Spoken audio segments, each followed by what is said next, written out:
नमस्कार, स्वागत है आपका हमारी खास पेशकश कमोडिटी विशेष में। आज कमोडिटी विशेष में हम बात करने वाले हैं नॉन एग्री मार्केट में पोजिशनली ट्रेडर्स के लिहाज से किस तरह से उनको नज़रिया रखना है बाजार के लिए, और साथ ही इन्वेस्टर्स जो गोल्ड और सिल्वर में इन्वेस्ट करना चाहते हैं उनको क्या करना चाहिए। साथ ही आगे शो में एग्री मार्केट पर भी राय लेंगे, ग्वार सीड, ग्वार गम और साथ ही मसालों के काउंटर्स पर, और कॉटन में जो ये गिरावट दिख रही है ये कब तक रहेगी, डिमांड को लेकर क्या सिनेरियो बन रहा है। तो नॉन एग्री से लेकर एग्री मार्केट का पूरा एनालिसिस हम आपके लिए लेकर अगले आधे घंटे तक आने वाले हैं। आज हमारे साथ 3 मेहमान हैं जो आपको अगले आधे घंटे तक मदद करेंगे। नवनीत दमानी है मोतीलाल ओसवाल से, अमित गोयल हैं चीफ ग्लोबल स्ट्रैटेजिस्ट हैं पेस 360 से, और कयोमर्ज सादरी हैं वाइस प्रेसिडेंट है अवांस ब्रोकिंग सर्विसेज के और एग्री एनालिस्ट भी है। आप तीनों मेहमानों का बहुत बहुत शुक्रिया। सबसे पहले अमित जी, आपसे हम जानना चाह रहे हैं 2024 यानी नए साल में गोल्ड को लेकर कितनी संभावनाएं हैं। जिस तरह की उठापटक गोल्ड में चल रही है, पहले रिकॉर्ड फिर भारी गिरावट, क्या लग रहा है 2024 गोल्ड के लिहाज से कैसा रहने वाला है, और जो मीडियम टर्म जो ट्रेडर्स हैं और जो लंबी अवधि के निवेशक हैं उनके लिए गोल्ड में क्या गोल्डन टिप्स आप देंगे आज? जी धन्यवाद विश्व मोहन जी। देखिए, हमें काफी समय से जो है ऐसा लग रहा था कि गोल्ड जो है 2065 से लेकर 2070 के बीच का जो एक लेवल है, जो कि पिछले 3-3.5 साल से एक बहुत अहम लेवल बन के जो है सामने आया था। जब भी गोल्ड वहां पे जाता था उसके बाद जो है वो एक सीवियर करेक्शन आई है।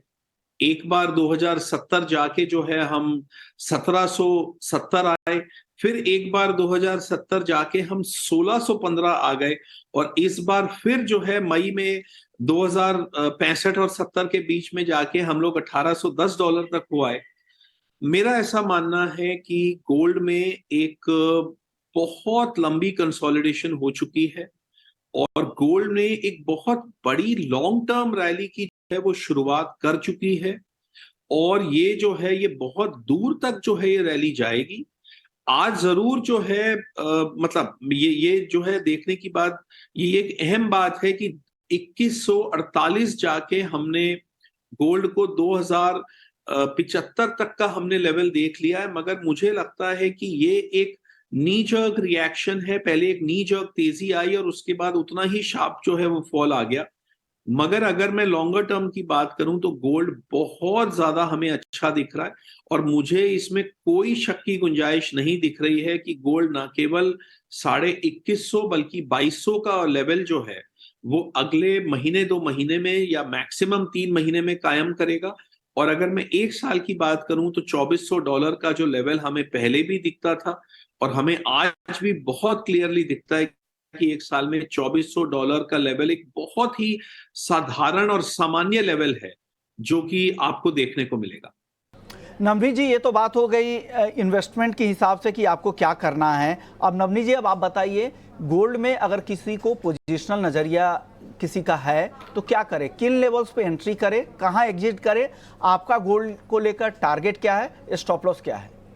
विश्वनाथ जी, जो $100 की हम फॉल की बात करें जो पिछले कुछ दिनों में हमने देखी है, वो आई है करीब करीब 300-350 पॉइंट की बढ़त के बाद में। तो जनरली ऐसा होता है कि जब मार्केट एक दिशा में बहुत कंटिन्यूस बेसिस पे रैली करता है तो जो उसमें करेक्शन या फॉल आता है वो भी बहुत स्टीप होता है।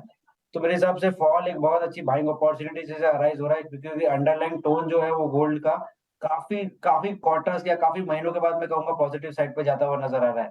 तो बाय एंड डिप्स की रणनीति अपनानी चाहिए। 61 400 500 अगर नीचे में मिले तो आपको जरूर एक्यूमुलेट करना चाहिए गोल्ड। आने वाले समय में मुझे 64,000 64,500 तक के लेवल लगते हैं आ जाएंगे। तो जब तक आपका 60,200 का स्तर नहीं टूटता है, बाय एंड डिप्स की रणनीति रखते हुए 64,000 64,500 के टारगेट के लिए बाय कर। चलिए अब बात कर लेते हैं चांदी की। अमित गोयल साहब, चांदी पे बताइए, क्या चांदी वापस फिर से नया रिकॉर्ड बना सकती है, और जो 80,000 और 1,00,000 रुपए तक की जो बात की जा रही है काफ़ी समय से, क्या जल्द चांदी 80,000 भी हो सकती है, और नए साल में क्या चांदी 1,00,000 रुपए भी पार कर सकती है? आप क्या सलाह देंगे जो चांदी के ट्रेडर्स है, रिटेल निवेशक है, उनके लिए क्या सलाह है चांदी में? देखिए, चांदी में भी हम जो है वो काफी बुलिश रहे हैं पिछले कुछ पर्टिकुलरली पिछले 1.5 महीने में, और अभी भी हम चांदी पे बुलिश हैं। मगर मैं, जैसा कि हमने आपके पिछले शो के समय हमने अपनी ये बात रखी थी कि जो गोल्ड सिल्वर रेशियो है वो आने वाले समय में बढ़ेगा, क्योंकि जैसे जैसे हम एक इकोनॉमिक स्लोडाउन की तरफ वर्ल्ड बढ़ रहा है, तो जाहिर है कि गोल्ड जो कि एक सेफ हेवन एसेट है, और सिल्वर जो है हेवन एसेट कम है, मगर सिल्वर की जो है वो इंडस्ट्रियल यूसेज भी बहुत है, मगर कहीं ना कहीं गोल्ड की एक परछाई के तौर पे भी सिल्वर काम करता है। तो मेरा ऐसा मानना है कि गोल्ड सिल्वर रेशियो जो आज की, जो अभी तकरीबन 81-82 के रेंज में चल रहा है, ये आने वाले 2-3 साल में ये रेशियो 100 के ऊपर चला जाएगा, जिसका कि मतलब साफ है कि अगर गोल्ड यहां से जो है वो 20% बढ़ता है, तो आपको चांदी में प्रॉबेबली 20% की रैली हो सकता है ना देखने को मिले, और गोल्ड अगर आने वाले 3 साल में 100% बढ़ता है तो शायद हो सकता है कहीं ना कहीं चांदी 50-60% ही बढ़ पाए। मगर यस, चांदी भी बुलिश है, और शॉर्ट टर्म में आपको ये मालूम है कि चांदी जो है वो अक्सर गोल्ड से ज्यादा स्पीड से, रफ्तार से भागता है। मगर अगर मैं लॉन्ग टर्म की बात करूं तो मुझे इसको, ये बात कहने में मुझे कोई संकोच नहीं है कि गोल्ड सिल्वर रेशियो जो है वो आने वाले समय में अगले 2-3 साल में यहां से बढ़ेगा, बल्कि गिरेगा नहीं। तो इसलिए हम गोल्ड पे ज्यादा बुलिश हैं और सिल्वर पे कम बुलिश हैं लॉन्ग टर्म में। मगर शॉर्ट टर्म में ये हो सकता है कि सिल्वर जो है उतनी ही रफ्तार से भागता रहे, बल्कि कुछ ऐसे समय भी आएंगे जहां पे कि सिल्वर गोल्ड से भी ज्यादा रफ्तार से भागे। चलिए, तो चांदी को लेकर अमित गोयल साहब का ये व्यू है, थोड़ा लंबी अवधि का जिनका नजरिया है, मीडियम टर्म का नजरिया उनके लिए, लेकिन जो पोजिशनली हफ्ते 2 हफ्ते के लिए ट्रेड करना चाहते हैं उनके लिए नवनीत जी, चांदी में आप क्या राय देंगे? आप क्या टारगेट देख रहे हैं चांदी में अगले एक आध हफ्ते में, और स्टॉप लॉस भी उस ट्रेड में बताइए। करीब 1.5 महीने में हमने चांदी को 68,000 से लेके 78,000 तक के स्तर तक जाते हुए देखा है। तो करीब 13 से 14% के आसपास का रनअप हमने चांदी में लास्ट कुछ दिनों में देखा है। मेरा मानना यह है कि बेस मेटल में थोड़ी बहुत हमको मिक्स्ड बायस देखने मिल रहा है, या थोड़ी बहुत पॉजिटिविटी देखने मिल रही है। साथ साथ में गोल्ड में अच्छा मोमेंटम आया, जिसकी वजह से चांदी को डबल इम्पैक्ट मिला है। चांदी का टोन काफी बुलिश है, और मुझे लगता है कि as we approach first quarter, second quarter of 2024, China की तरफ से पॉजिटिव आंकड़े जो आएंगे वो चांदी को अच्छा सपोर्ट देते हुए नजर आएंगे। तो बाय ऑन डिप्स की रणनीति यहाँ पर भी रहनी चाहिए। 75,000 के आसपास मिले तो डेफिनेटली आप बाय स्ट्रेटेजी बनाइए। 79,000, 82,000 तक के स्तर आपको देखने मिल सकते हैं। जब तक 72,000 का स्तर नीचे में नहीं टूट जाता, बाय ऑन डिप्स करते रहना चाहिए। चलिए, गोल्ड और सिल्वर में आपने इन्वेस्टमेंट के लिहाज से, ट्रेडिंग के लिहाज से भी राय इन दोनों ही एक्सपर्ट्स की सुन ली। अब बात कर लेते हैं कच्चे तेल की। कच्चे तेल में जिस तरह की तेजी आई थी, खास करके इजराइल हमास युद्ध के बाद से, हालांकि वहां से काफ़ी गिरावट भी आई, लेकिन क्या लग रहा है, क्या नवनीत दमानी जी, अगर किसी को ट्रेडिंग करनी है तो क्या अब तेजी की पोजीशन बनानी चाहिए? अब मंदी की पोजीशन में रिस्क ज़्यादा है पोजिशनल ट्रेडर्स के लिए। क्रूड में क्या सलाह दे रहे हैं नवनीत जी? पहले की ठीक ठाक सा करेक्शन हमने क्रूड प्राइसेस में आते हुए देखा है। ध्यान रखने वाली बात यह है कि पिछले बार जब यूक्रेन रशिया वॉर हुआ तो करीब 30 से 32% की बढ़त हमने क्रूड प्राइसेस में आते हुए देखी। बट इस बार जब इजराइल हमास का वॉर हुआ तो करीब 8% के आसपास की बढ़त ही आई, वो भी करीब 7 दिन में पूरी तरह से फेड ऑफ हो गई थी। तो मेरा मानना है कि काफी प्रोडक्शन कट्स के बावजूद और इतना जियोपॉलिटिकल स्ट्रेस के बावजूद भी क्रूड ऑयल प्राइसेस में जिस तरह की तेजी मार्केट एंटिसिपेट कर रहा है वो आ नहीं पा रही है और टिक नहीं पा रही है। तो आप ये समझ लीजिए कि कुछ दिनों या कुछ महीनों के लिए क्रूड का ट्रेंड थोड़ा सा नेगेटिव रह सकता है, और यहाँ से 5-7% का करेक्शन भी और देखने मिल सकता है। तो बाउंस आएगा क्रूड में, बाउंस के ऊपर सेल किया जा सकता है। 6400 से 6500 के बीच में आप सेल करिए। नीचे में आपको 6000 तक के स्तर भी देखने मिल सकते हैं। तो ओवरऑल सेल ऑन रैली की स्ट्रेटेजी बन रही है फिलहाल। ओके, यानी नवनीत जी को लगता है कि क्रूड में आगे और गिरावट आ सकती है। 7% तक की गिरावट कच्चे तेल में आगे और आशंका नवनीत जी को दिख रही है। अमित जी, अब आप बताइए, ओपेक प्लस की बैठक से उम्मीद थी कि हो सकता है कि कटौती बड़े स्केल पे तो नहीं हो जाएगी, ये चिंता थी, लेकिन हालांकि काफ़ी मतभेद था, कई सारे देश इसके लिए तैयार नहीं थे, तो फैसला यही हुआ कि अपनी स्वेच्छा से घटाएं, अनिवार्य तौर पे नहीं। तो ये बाजार पर दबाव बनाया। कच्चा तेल अब काफ़ी ऊपरी स्तरों से करेक्ट हो चुका है। अब यहाँ से, जैसा नवनीत जी कह रहे थे कि पोजिशनली यहाँ उनको काफ़ी वीक लग रहा है और गिरावट कच्चे तेल में आ सकती है। अमित गोयल साहब, आपको क्या लग रहा है, मीडियम टर्म से लेकर थोड़ा अगले साल में की अगर बात करें कच्चे तेल को लेकर, आप क्या देख रहे हैं, किस तरह की चाल कच्चे तेल में रह सकती है? विश्व मोहन जी, मेरा ऐसा मानना है कि क्रूड एक रेंज में है। मुझे जो है अभी, अगर मैं WTI की बात करूं तो मुझे $70 के नीचे बहुत ज्यादा जाने की गुंजाइश WTI में नहीं दिखती है। मगर एक जो बहुत अहम चीज हुई है पिछले कुछ समय में, वो ये हुआ है कि जो विश्व के जो मार्जिनल प्रोड्यूसर्स थे, जो छोटे छोटे प्रोड्यूसर्स थे, वहां पे जो है एक कंसोलिडेशन हुआ है ऑयल सेक्टर में, और वहां पे कहीं ना कहीं प्रोडक्शन जो है वो बढ़ाने के ऊपर उन्होंने बहुत गहन विचार किए हैं, और कई कंट्रीज जो हैं उन्होंने क्रूड ऑयल प्रोडक्शन को बढ़ाने की भरपूर कोशिश की है। और इस लिस्ट में जो है वो आपका कहीं ना कहीं वेनेजुएला भी है, नाइजीरिया भी है, अंगोला भी है, कहीं ना कहीं इसमें लीबिया भी है। अगर आप ब्राजील की बात करें तो ब्राजील की भी प्रोडक्शन बहुत स्मार्टली बढ़ी है। और अगर मैं बड़े प्रोड्यूसर्स की बात करूं तो नॉन ओपेक में अगर आप यूएस के शेल ऑयल की बात करेंगे तो कई साल तक, 2 साल तक उनके रिग्स कम होने के बाद और क्रूड ऑयल प्रोडक्शन उनकी थोड़ी थोड़ी गिरनी शुरू हो गई थी, मगर अब वो दोबारा से वो काफी स्मार्टली बढ़ रही है। तो इसके वजह से क्या हुआ है कि जो सऊदी अरेबिया ने जो इतनी जो कोशिशें की कि किसी भी तरीके से आप अपनी प्रोडक्शन कम करके आप क्रूड ऑयल के लेवल का जो क्रूड ऑयल का जो स्तर है आप उसको कायम रख सकें, और बल्कि उसको $100 की तरफ ले जा सकें, कहीं ना कहीं उस कोशिश में सऊदी अरेबिया नाकामयाब रहा है, because of the marginal producers and also because of shale oil.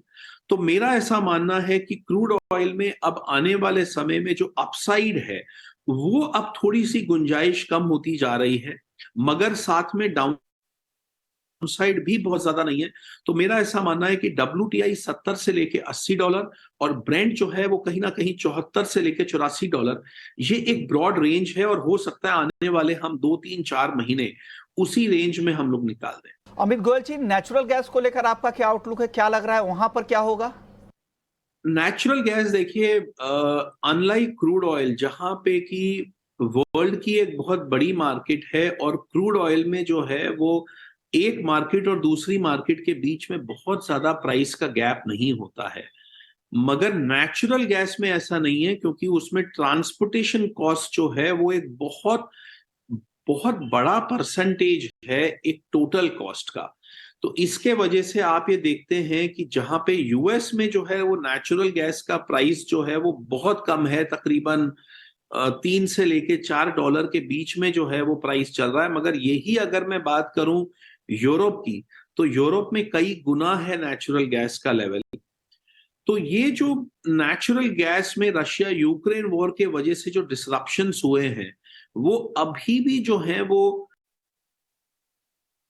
पूरी तरीके से जो है वो रिपेयर नहीं हुए हैं, जिसके वजह से नेचुरल गैस में जो डिफरेंट कंट्रीज में जो प्राइसेस चल रहे हैं वो बहुत अलग अलग लेवल्स हैं, और ये इस बात पे निर्भर करते हैं कि आपका जो जरिया है नेचुरल गैस का वो आपका खुद की प्रोडक्शन है, या आप जो है वो LNG इंपोर्ट कर रहे हैं, या फिर आप natural gas through pipeline import कर रहे हैं। इस बात के ऊपर निर्भर करता है कि आपका प्राइस जो है वो 3 से लेके $4 है, या आपका प्राइस 15 से लेके $20 है। मेरा ऐसा मानना है कि आने वाले समय में ये जो डिसरप्शंस हुए थे, डिसलोकेशंस हुए थे, ये धीरे धीरे करके जो है कम होंगे। और अब होएगा ये कि जो रशिया का जो नेचुरल गैस है वो ज्यादातर जो है वो एशिया में जाएगा, या फिर वो टर्की और बॉल्कन्स में जो है वो जाएगा, जबकि जो यूएस का जो नेचुरल गैस है वो काफी हद तक जो है वो CNG बन LNG बन के वो जो है वो यूरोप में जाएगा।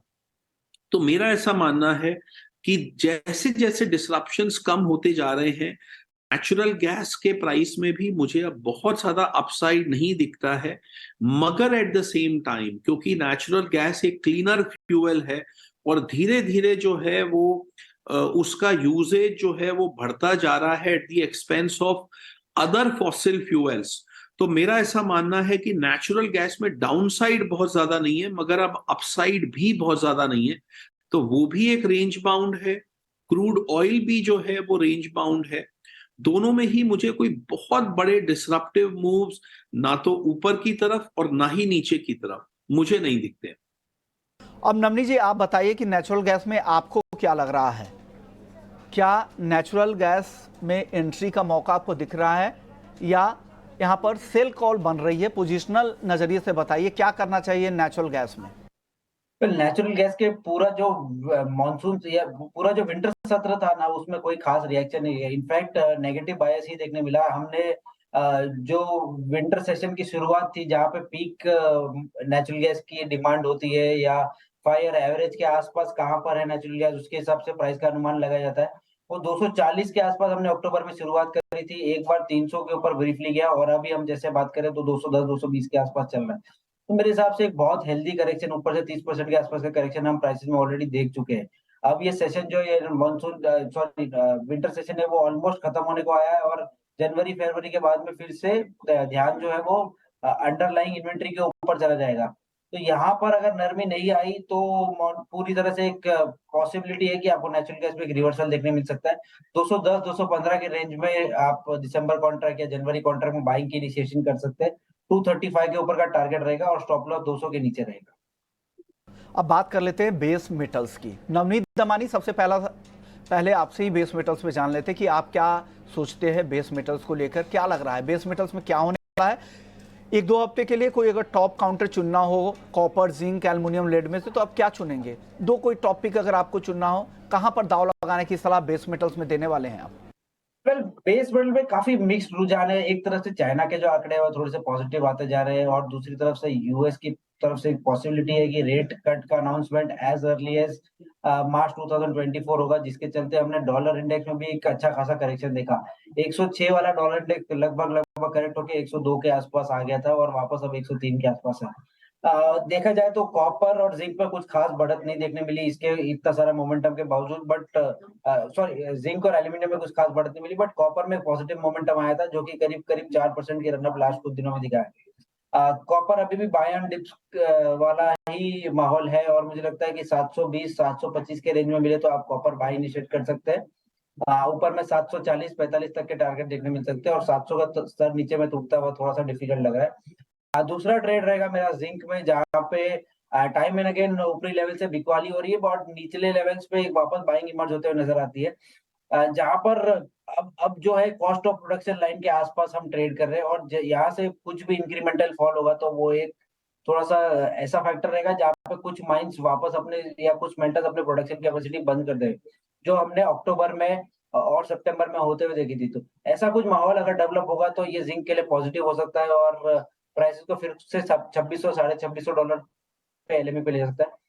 फिलहाल जो गिरावट आई है वो एक बाइंग अपॉर्चुनिटी से ट्रीट करनी चाहिए। 215 के आसपास मिले तो आप जिंक बाय की रणनीति बनाइए।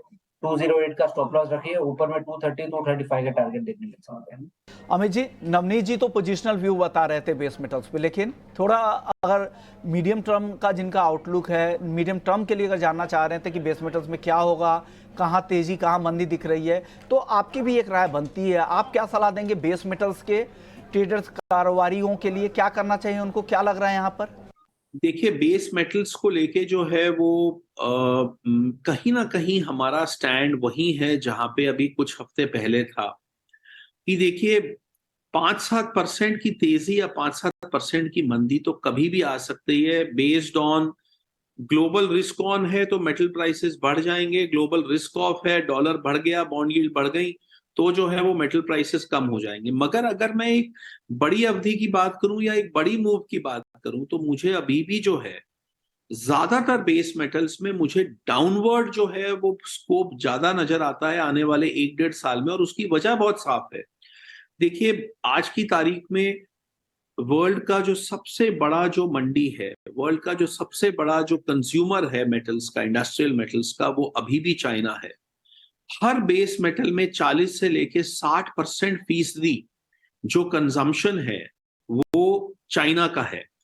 और चाइना की इकोनॉमी में मुझे उन्होंने भले ही बहुत तमाम कोशिशें की हैं पिछले कुछ हफ्तों में और महीनों में अपनी इकोनॉमी को सुधार करने की, मगर आने वाले 1 साल में मुझको चाइना में अभी भी काफी ज्यादा जो है मुझे प्रॉब्लम दिख रही है चाइनीज इकोनॉमी में। और मैं ये कहना चाहूंगा कि वो कहीं ना कहीं एक इकोनॉमिक कैटेस्ट्रॉफी के जो है वो करीब जाते जा रहे हैं। तो इस वजह से मैं बेस मेटल्स पे लॉन्ग टर्म बुलिश अभी नहीं हो पा रहा हूं। शॉर्ट टर्म में जितनी मुझे लगता है कि रिस्क ऑन के साथ जो एक मूवमेंट आनी थी काफी हद तक आ चुकी है। मगर यस, अगर मैं कॉपर की बात करूं तो कहीं ना कहीं उसका ट्रेंड जो है वो एल्यूमिनियम से जो है वो डिफरेंट है। क्योंकि कॉपर में क्या हो रहा है कि वर्ल्ड के जो बहुत बड़े बड़े जो प्रोड्यूसर्स हैं, जैसे चिले है, पेरू है, वहां पे जो है कुछ डिसरप्शंस हैं। वहां पे कई माइंस जो हैं वो काफी हद तक एग्जॉस्ट हो गई हैं, जिसके वजह से हम कहीं ना कहीं एक सैचुरेशन पे पहुंच गए हैं प्रोडक्शन में। तो कॉपर की एक तरफ तो डिमांड जो है वो आने वाले समय में धीरे धीरे करके बढ़ती रहेगी because of electric vehicles and because of the changes in global electricity, let's say the global electricity ecosystem. मगर जो है वो प्रोडक्शन नहीं बढ़ पा रही है, जिसके वजह से कॉपर का जो एक ट्रेंड है वो थोड़ा बेहतर है compare to aluminium. But overall मेरा ऐसा मानना है कि दिसंबर 2023 से लेके अक्टूबर 2024 तक के बीच में मुझे बेस मेटल्स में डाउनवर्ड ट्रेंड दिखता है। ये अलग बात है कि कॉपर में शायद वो डाउनवर्ड ट्रेंड कम होगा, और हो सकता है कि वो एल्यूमिनियम की अगर मैं बात करूं या अगर मैं जिंक की बात करूं तो हो सकता है कि वहां पे टिन की मैं बात करूं या मैं स्टील की बात करूं, वहां पे डाउनवर्ड स्कोप ज्यादा हो सकता है। बट ओवरऑल मुझे बेस मेटल्स में बिटवीन नाउ एंड अक्टूबर 2024 मुझे जो है डाउनवर्ड की गुंजाइश ज्यादा दिखती है। ओके, तो बेस मेटल्स को लेकर अमित जी का ये व्यू है। अब बात कर लेते हैं एग्री मार्केट की। हमारे साथ कयोमर्स सादरी साहब मौजूद हैं। कयोमर्स जी, आप बताइए सबसे पहले ग्वारसीड और ग्वारगम क्या लग रहा है, किस तरह का दायरा आपको इस महीने दिसंबर के महीने में ग्वारसीड का दिख रहा है और ग्वारगम का दिख रहा है, और किस साइड लोगों को अपनी पोजीशन बनानी चाहिए? नमस्कार विश्वमोहन जी, मैं सहमत हूं आपकी बात से कि गवार गम और गवार सीड काफी टाइम से एक सीमित दायरे में चल रहा है। गवार सीड हम देख रहे हैं तो कंटिन्यू 5550 से लेके 5700 के रेंज में ही घूम रहा है। इसमें मेरा काफी टाइम से मुझे बुलिश ही लग रहा है दोनों में, इस कॉम्प्लेक्स में। और विश्वमोहन जी, मैं अब भी यही सलाह दूंगा कि इन दोनों कमोडिटीज ग्वार गम एज वेल एज ग्वार सीड को डिप्स पे बाय करना चाहिए। अभी तकरीबन 5530 के आसपास में ट्रेड कर रहा है ग्वार सीड। इसमें मैं आपको 5480 का स्टॉप लॉस रख के तकरीबन 5750 से 5800 तक का बाइंग का रेंज दूंगा। अगले एक हफ्ते में अगर देखेंगे तो तकरीबन 5750 और आगे चल के 5850 का टारगेट अगले एक मंथ में ये मीट कर सकता है। और ग्वार गम में 11210 के आसपास ट्रेड कर रहा है। इसमें मैं यहां से आपको तकरीबन 1% 150 रुपए तक का एसएल, 11150 का एसएल और टारगेट रहेगा 11500। ओके, यानी आपको लग रहा है कि 5850 रुपए ग्वारसीड और 11500 के ऊपर ग्वारगम जा सकता है दिसंबर में। अब जीरे की बात कर लेते हैं, क्योंकि मसाला में सबसे ज़्यादा एक्टिव काउंटर है। जिस तरह की गिरावट ऊपरी स्तरों से आई है, ये काफ़ी ज़्यादा गिरावट है। अब लोअर लेवल पे बाइंग भी नहीं आ रही है, बम्पर स्विंग की भी रिपोर्ट आ रही है। इन सब फंडामेंटल्स को देखते हुए फिर आप चार्ट पे देखकर ये बताएं जीरे में क्या लग रहा है, जीरे में आगे क्या होने वाले हैं, क्या राय बन रही है जीरे लेकर? जीरे में पिछले हफ्ते फिजिकल में बहुत बढ़िया डिमांड थी। तकरीबन 44,500 से लेके 45,000 तक काफी ट्रेड हुए हैं फिजिकल मार्केट में, अच्छा डिमांड देखा गया है। पर आज देखेंगे तो नए हफ्ते में शुरुआत ही एक लोअर सर्किट के साथ हुई है। तकरीबन 42,000 तक के प्राइसेस हमने देख लिए हैं। और जीरा में सोइंग खूब बम्पर हुई अगले सीजन में, राजस्थान और गुजरात दोनों में ही। तो इस वजह से जीरा में वैसे भी अभी एक ही महीने का और कॉन्ट्रैक्ट रह चुका है, 10 दिन दिसंबर के और अगले महीने का जनवरी, जो इस सीजन का कॉन्ट्रैक्ट है। बाद में तो अगले सीजन में बेरिश टोन ही रहेगी। सो जीरा में मैं यही सजेशन दूंगा कि जीरा में ज्यादा तेजी का व्यापार ना करे, बेरिश सेंटिमेंट ही ज्यादा दिखने मिलेगा इसमें। तकरीबन अभी 42,000 का भाव चल रहा है। इसमें मैं तकरीबन 41,200 से 41,000 तक का स्टॉप लॉस सॉरी अपना टारगेट सजेस्ट करूंगा और स्टॉप लॉस रहेगा तकरीबन यहाँ से 1000 रुपए which is approximately 40 to 350। Okay, यानी आपको लग रहा है कि जीरे में बहुत ज़्यादा तेजी की उम्मीद नहीं है, यहाँ पर बचना चाहिए खरीदारी करने से। चलिए जीरे के बाद अब हल्दी की बात कर लेते हैं। हल्दी भी हालांकि अब एक कंसोलिडेट करती हुई दिख रही है, क्या लग रहा है हल्दी की चाल कैसी रह सकती है आगे? हल्दी में पिछले एक हफ्ते से 10 दिन में हमने थोड़ी बहुत रिकवरी आते हुए देखा है, पर उसमें एट द सेम टाइम हमने देखा है कि कमोडिटी ऊपर के प्राइसेस में ज्यादा सस्टेन नहीं कर पा रही है और इस वजह से मेरा कॉल रहेगा कि टर्मरिक में मैं सर थोड़ा बेरिश हूं करंट लेवल्स पे। अभी तकरीबन 12,300 से 12,400 के प्राइसेस ट्रेड कर रहे हैं। इसमें मैं एक बार के लिए आपसे सेलिंग करवाऊंगा, तकरीबन 11,800 से 12,000 का टारगेट है और एसएल रहेगा 12,650 टू 700। ओके, तो हल्दी को लेकर बिकवाली की राय आपकी बन रही है, लेकिन धनिया 2024 के लिए कई सारे कारोबारी आते हैं, हाजिर के कारोबारी वो काफी बुलिश दिखते हैं। आपका व्यू क्या है, क्या धनिया के लिए बेहतर साल 2024 होगा, धनिया ईयर हो सकता है, क्या लग रहा है, क्या राय बन रही है यहाँ पर? अब धनिया में डेफिनेटली अच्छी तेजी दिखेगी विश्वमोहन जी। जैसा आपने ठीक कहा कि भाई 2022 जो है 22-23 जीरा का साल रहा है, 23 टर्मरिक का साल रहा है, तो 24 डेफिनेटली धनिया का नंबर लगता हुआ दिख रहा है और फंडामेंटल भी धनिया को अच्छा सपोर्ट करेंगे क्योंकि सोइंग काफी कम है। इनफैक्ट मेरी आज ही थोड़े बहुत लोगों से राजस्थान में बात भी हुई है एंड द मेजर रीजन इसके ये जो अनसीजनल रेन्स हुए हैं राजस्थान में पिछले 10-15 दिनों में, उस वजह से इसका सोइंग काफी इंपैक्ट हुआ है। तो धनिया डेफिनेटली बाय करके चल सकते हैं। हालांकि करंट लेवल्स पे फिजिकल का डिमांड थोड़ा स्लो रहेगा, लेकिन फिर भी धनिया तकरीबन 8100 के लेवल्स पे आप बाय कर सकते हैं। 8300 से 8350 का मेरा टारगेट रहेगा और मेरा एसएल रहेगा 1000। ओके, यानी आपको लग रहा है कि 8300 से 8350 रुपए तक धनिया जा सकता है। चलिए अब बात कर लेते हैं कॉटन को लेकर क्या आउटलुक है सादरी जी, क्या लग रहा है? जिस तरह की गिरावट कॉटन में चल रही है, आवक जबरदस्त है, उस हिसाब से डिमांड है नहीं, इंडस्ट्रियल मांग भी कमजोर है, मिलों की मांग कमजोर है, एक्सपोर्ट मांग कमजोर है। ऐसे में क्या कॉटन में रिवाइवल की उम्मीद कब तक करें? जिनके पास माल है उनको क्या सलाह है और जो पोजिशनली इसमें ट्रेड करना चाहते हैं उनके लिए क्या सलाह है? कॉटन में अगले एक आध महीने में तो विश्वमोहन जी मुझे सुधार होता हुआ नहीं दिख रहा है क्योंकि अराइवल्स का प्रेशर है। फिजिकल में ऐसा कोई डिमांड ना यहाँ पे देख रहे हैं ना ही एक्सपोर्ट्स पे। तकरीबन 56,800 का प्राइस चल रहा है। इसमें मैं आपको टारगेट मेरा यही रहेगा कि यहाँ से तकरीबन 150 से 200 रुपए के लिए सेल ही कर सकते हैं। तकरीबन 56,650 से 700 तक का अपना सेलिंग का टारगेट रहेगा और स्टॉप लॉस रहेगा 57,900 टू 920। यानी कॉटन, मसाला और ग्वारसिट ग्वारगम पर आपने सादरी जी की राय सुनी और साथ ही नॉन एग्री मार्केट पर आपने अमित गोयल और नवनीत दमानी जी की भी राय सुनी। शुक्रिया आप तीनों एक्सपर्ट्स का, आप लोगों ने यहाँ पर वक्त निकाला ईटी नाउ स्वदेश के दर्शकों के लिए। नॉन एग्री मार्केट से लेकर एग्री मार्केट को लेकर पूरी राय अपनी रखी, चाहे वो ट्रेडर्स के लिए हो या चाहे वो इन्वेस्टर्स के लिए हो। तो कमोडिटी विशेष में को फिलहाल यहीं समेटते हैं, लेकिन बाकी खबरों के लिए आप बने रहिए ईटी नाउ स्वदेश के साथ। नमस्कार।